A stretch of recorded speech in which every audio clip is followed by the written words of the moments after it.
What's up guys, this is AK. Happy New Year. New Year means new tech. There's a lot going on in the tech space since last year, and that will in a sense carry on going into this year, but with a different focus. For example, AI. We've seen crazy new tools and applications launched in the past year.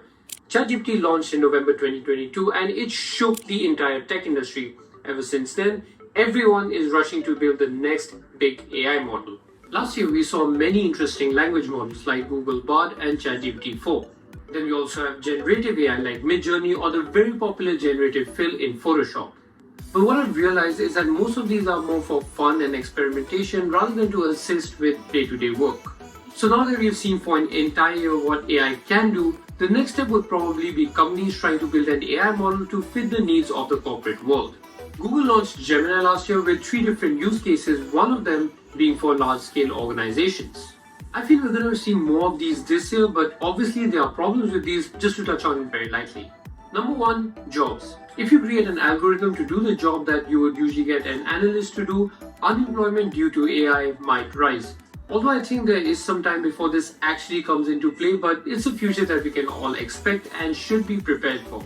Second is regulation. I've talked about this in a YouTube short before. There is painfully little regulation around AI. AI is developing so fast that governments are rushing to understand its potential dangers and to even catch up with the development in general. By the way, the governments do have the power to do something about jobs being lost to AI, but they need to act fast. I feel there's a lot to talk about here, but maybe in a separate video. Next up, smartphones. Smartphones have reached a point where they're relatively stagnant. I haven't seen a revolutionary feature in a smartphone for a very long time. The iPhone 15 is similar to the iPhone 14, which is similar to the iPhone 13, and so on. The Galaxy Unpacked event is happening soon, or has happened already depending on when this video comes out, but I look forward to that. But yes, we've reached a point where you can pick a random flagship smartphone and you can almost guarantee that it will work perfectly fine. For folding phones, companies are making them and people are buying them, but I'll be interested to see whether the trend gets better or dies out.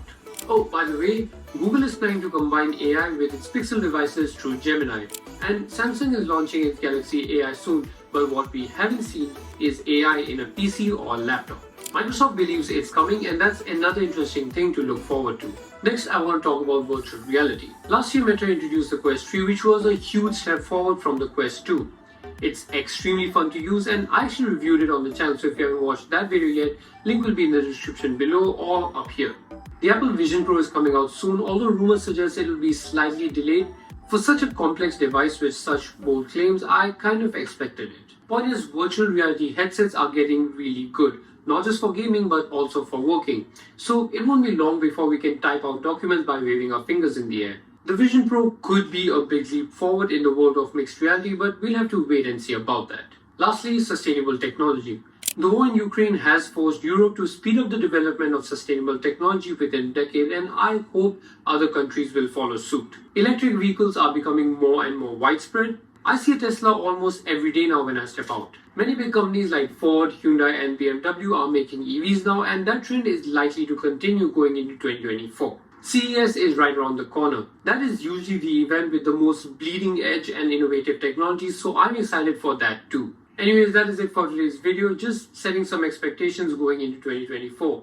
Drop a like on this video if you enjoyed it, subscribe if you haven't already, and make sure to check out my other videos. Thank you for watching, and I'll see you guys in the next one.